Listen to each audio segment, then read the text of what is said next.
Hi hello नमस्कार. माझ्या चॅनलवर तुम्ही सर्वांचा खूप खूप स्वागत. आज मी बनवत आहे ड्रायफ्रूट्सचे लाडू. हे लाडू छोट्या मुलांसाठी खूप पौष्टिक असतात. ह्या लाडूसाठी लागणारे साहित्य: डेट्स, मखाना, अक्रोड, बदाम, पिस्ता, सनफ्लावर सीड्स, काजू, किशमिश. इथे मी कढाईमध्ये 2 चमचे साजूक तूप घेतलं. त्यामध्ये बदाम आणि अक्रोड छान असं रोस्ट करते. बदाम आणि अक्रोड आधी रोस्ट करून घ्या. ते थोडंसं जाडसर असतात ना, त्यांना व्हायला थोडा वेळ लागतो. आता काजू आणि अक्रोडला छान गोल्डन रंग येईपर्यंत भाजून घेतलं आणि त्यामध्ये पिस्ता ॲड केला. तुम्ही बघू शकाल किती छान गोल्डन रंग आला आहे.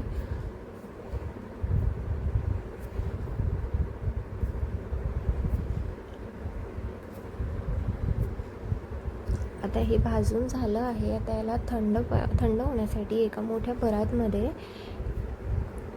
टाकून घेतलं आणि उरलेले ड्रायफ्रूट्स असेच थोडं थोडं एक एक चम्मच, किंवा तुम्हाला हवं आहे तर तुम्ही जास्त पण तूप घेऊ शकता. इथे बाकीचे उरलेले पण रोस्ट करून घेते. आता मी याच्यामध्ये काजू आणि सनफ्लावर सीड्स रोस्ट करून घेते.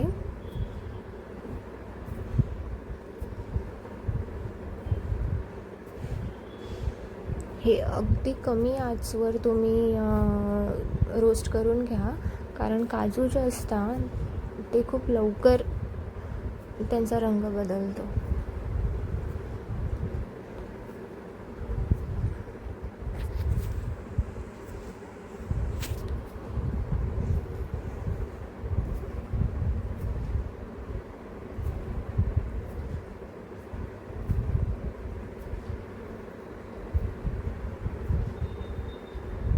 हे पण थंड होण्यासाठी एका परातमध्ये काढून घेतलं.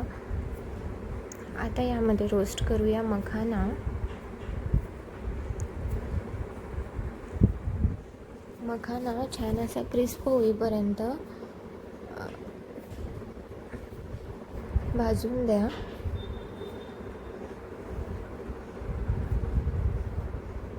तुम्ही बघू शकाल किती छान हा बोटाने चुरला जातो. याचा अर्थ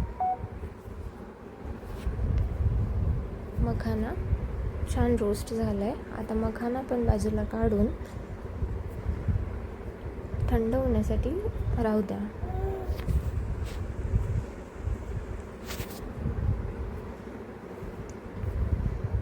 आता त्याच कढाईमध्ये परत 1 चमचा तूप घेतलं आणि यामध्ये जे डेट्स होते त्या डेट्सचे सीड्स मी काढून घेतले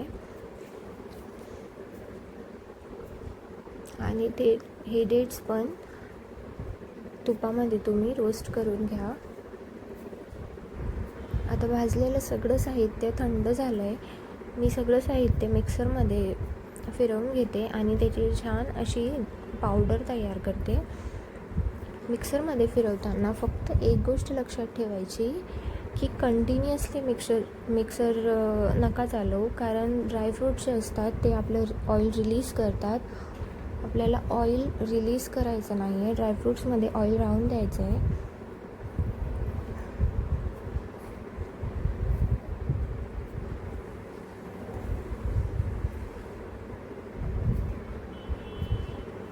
इथे तुम्ही बघू शकता की ती म्हणजे एकदम फाईन पावडर पण नाही, पण अशी दरदरीशी पावडर आमची झाली आहे ड्रायफ्रूट्सची. आता हे सगळं मिक्सरमध्ये छान बारीक करून एका भांड्यात काढून घ्या. उरलेलं साहित्य पण मी तसंच मिक्सरमध्ये बारीक करून घेते.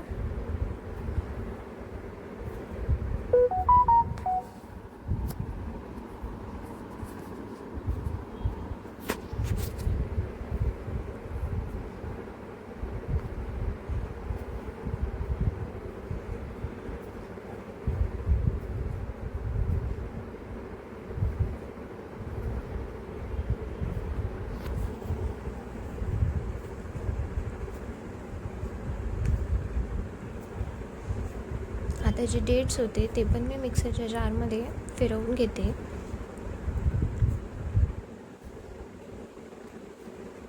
तुपामध्ये पण डेट्स विरघळून जातात, पण कधी कधी जर ते विरघळत नसले तर मिक्सर जारमध्ये फिरवायला पण काही हरकत नाही. इथे मी मिक्सर जारमध्ये फिरवून घेते, त्याने आपला लाडू पण खूप छान तयार होतो. आता जे मखाना होता त्याची पण पावडर तयार करून घेतली. आणि मिक्सर जर तुमचं थोडं जास्त आहे आणि त्याला डेट्स जर कमी पडत असले तर तुम्ही अगदी कमी प्रमाणात, अगदी 2 चमचे गूळ घेऊन त्याला तुपामध्ये विरघळून ह्यात टाकू शकता. थोडासा गोडावा येतो लाडूमध्ये गूळ टाकल्याने आणि ते छान भाजले पण जातात. याचप्रमाणे माझे असे लाडू बनवण्याचं मिश्रण तयार झालं आहे. आता मिश्रण थोडं कोमट असतानाच, म्हणजे याच्यामध्ये जे गरम गूळ टाकलं आहे हे थोडं कोमट असतानाच हे छान मिक्स करून घ्या आणि त्याचे छान लाडू तयार करा. माझा व्हिडिओ आवडला असेल तर लाईक करा, शेअर करा, सबस्क्राईब करा.